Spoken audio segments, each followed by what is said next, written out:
Hello once again. I just thought I'd check in with you guys and do another video. Happy Sunday, happy snowy Sunday to everyone watching. And yeah, I just thought I'd check in here and like and subscribe before I forget if you dig my video. And yeah, I got a big week coming up here. I turned 60 and that led me to think about a couple of videos. I'll do my music wish list on my birthday like I did in the last couple of years. I think this will be the third one, so that'll be fun.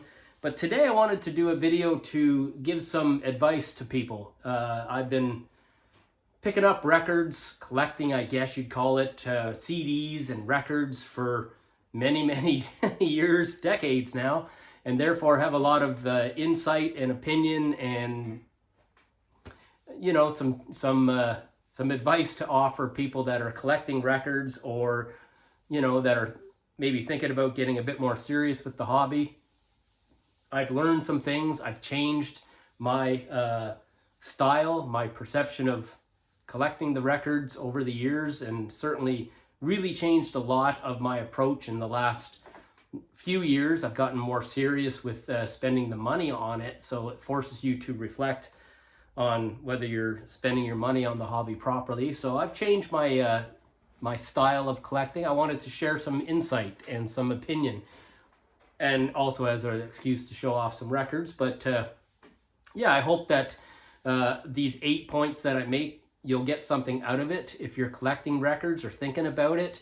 And I think that I do believe that it's changed my approach to spending the money on the hobby, and I think it's working out really well for me, and I wanted to share it with people. Maybe it'll work for you a little bit, one or two of these points. So yeah, first point is, it seems obvious, but I will say, take good care of your records, but play them, okay? So records to me are not as delicate as they can seem to be, but if you got to take good care of your records. If you take good care of your records and you play them, then you'll be fortunate to have stuff like this stuff right here, Van Halen 2. It's a record in my Van Halen collection I've had since I was a teenage guy, and it still sounds great. It's in good condition. I think, I've learned over the years that taking your old records and taking them out of those paper sleeves and putting them in the MoFi sleeves is a good thing. For years and years, I didn't put my records in plastic outer sleeves, so along the edges they can get a bit slightly worn pulling in and out of shelves. But all of my stuff I kept in really good shape, and if you take good care of your stuff, your records, you can play them for a long time. They're quite durable and they'll last and sound really good for a long time. So that would be point number one. They're valuable. They're not free, of course, and I like to buy new records, but if you're into buying used records or whatever, the same thought process applies. Take good care of them, but play them. That's what they're meant to be done and played. So point number two, I like to think of it this way. Treat your records as if they're part of your wardrobe, your personal style. And that means if you don't use them, move them out, switch them up. Now, for years and years, I didn't do that. But in the last couple of years, I've started to reconsider and do that. Personally, I didn't want a giant record collection that is like, up to the ceiling, and it's kind of a little bit overwhelming. What do you play? So, I've chosen to move some stuff out that I used to love and I used to play, but I don't anymore. So I think that's a useful tip, and I think it's worked good. So for instance, I'm still hanging on to a couple of, sources of old sort of nostalgic music, some old Saxon records that, maybe in that next round of stuff that goes out, to make room for new stuff. And new stuff meaning, the new rock bands. I'm into this band, Wolf Alice, and, this is a record of theirs called Blue Weekend, and not their most recent, the one before that. But yeah, it allows you to make some room for some cool new rock bands and new artists. So that's cool. Tip number 3 is I think it's very useful to find a couple of trusted, good sources for reviews and giving you some good tips on some stuff. So for years and years, I listened to 102.1 The Edge and Q107 radio station. I still listen to Q107 all the time. I don't get a lot of good new stuff from Q because they play a lot of the, you know, classic rock artists, and they stick to their list of bands, and it's cool. But 102.1 still to this day does play some cool stuff and new, like, singles and songs from bands that are bringing out stuff. So, like, for instance, this Jack White record, which is a really cool, it's the No Name record. It's really a cool record. And, you know, I heard the single on 102.1 The Edge radio station, and I just heard actually a new song from coming out here that I really, the Black Keys song that I really like from their last No Rain, No Flowers record. And I'm going to get that because I love the single, and I heard it on 102.1 The Edge. So, you know, it's good to listen to the radio. I love the radio. Another good source for me I found is my Classic Rock magazine subscriptions that I've had now for a few years, courtesy of Kara and her family. It started me back into. I used to collect them once in a while, but now as a subscriber, I can count on it more. And, you know, they give some pretty good magazines with in-depth reviews. For instance, the most recent Cheap Trick record, you know, they picked it very high. I picked up the record, and, you know, I love it. It's a great record. Classic rock, obviously, is my brand of music that I'm into. So find a source that talks about what kind of music you're into, and once you can trust them, follow along, okay? Now, point number 4 to me is the most, and the reason I wanted to do this video, I think it's the best point that I can make. And if I was to do it all again, I would suggest, or if I bumped into somebody that's just picking up records and just getting into it, I would tell you this point right here. Choose 8 to 10 bands, artists that you really love listening to. Collect those records. Buy those records. Those are the records that you will listen to.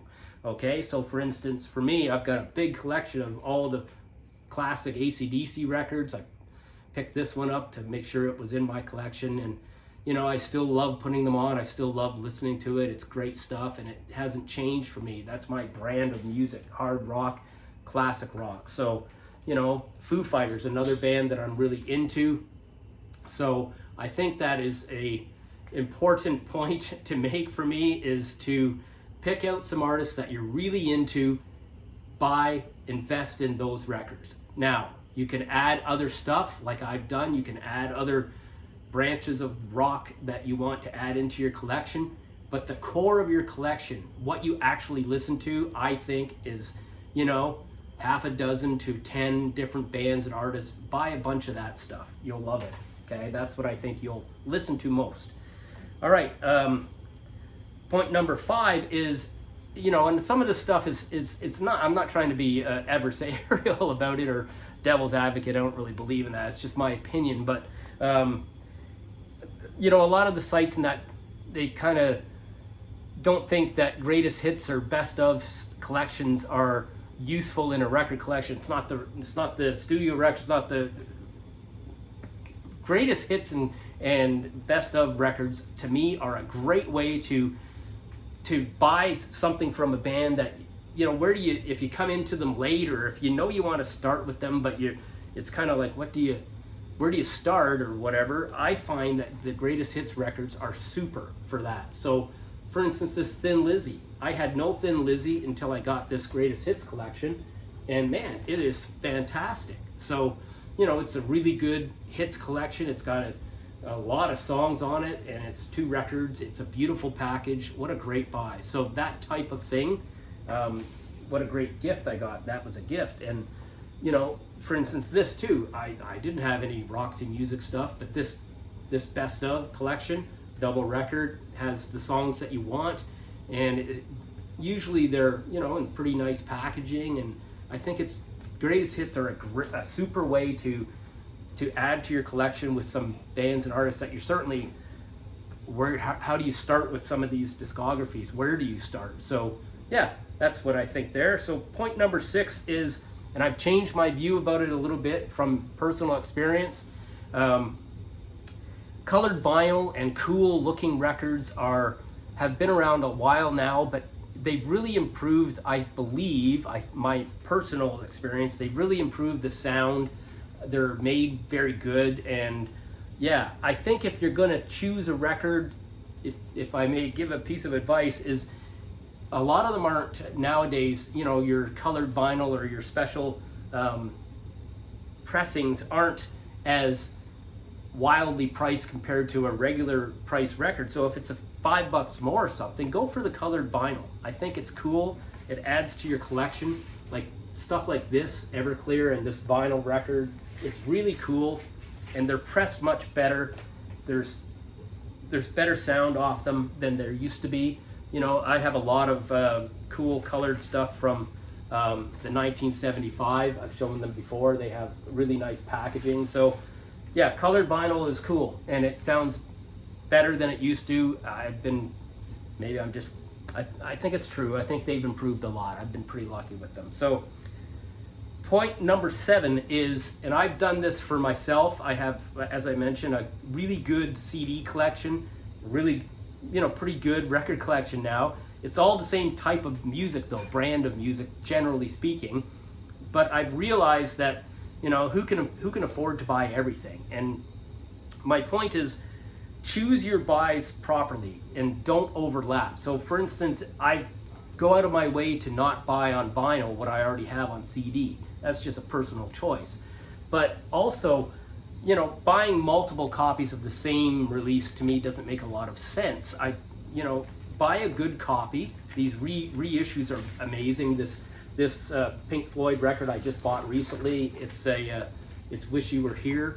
It sounds amazing. It's a beautiful package, and that was a good choice. I think that, you know, picking out what you're going to listen to and buying those records like this, you know, obviously it's a reissue of Boston's Don't Look Back. What a great record. And, you know, that's my point there, is be a bit smart about what you're buying into your collection. Don't duplicate. I think that's a good way to add to your collection and keep the costs sensible, because the records they're not cheap. So, okay, last point is, you know, make a point of going to different shops. For years I would go to the same shop, and it was cool. It's a big shop in Toronto, but going to the different shops, you can always find cool stuff. Like I found some pretty neat stuff. This little shop up in Peterborough, Ontario, Karen and I went to, and found this really excellent, beautiful reissue version of the Allman Brothers at Fillmore East record. You know,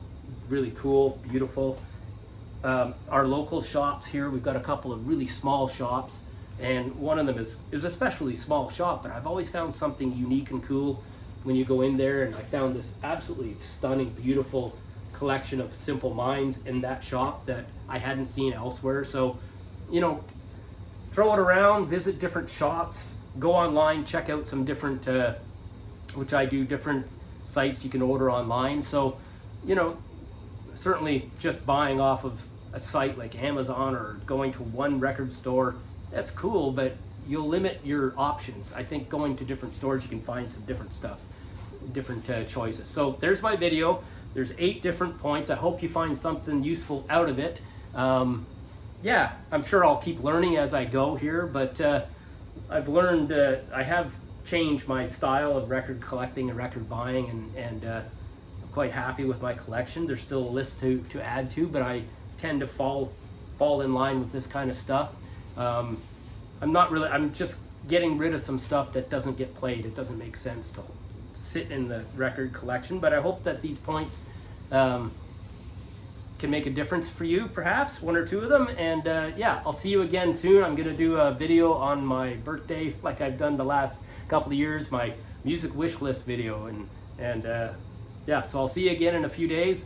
Take care, everyone, and yeah, happy Sunday. Bye-bye.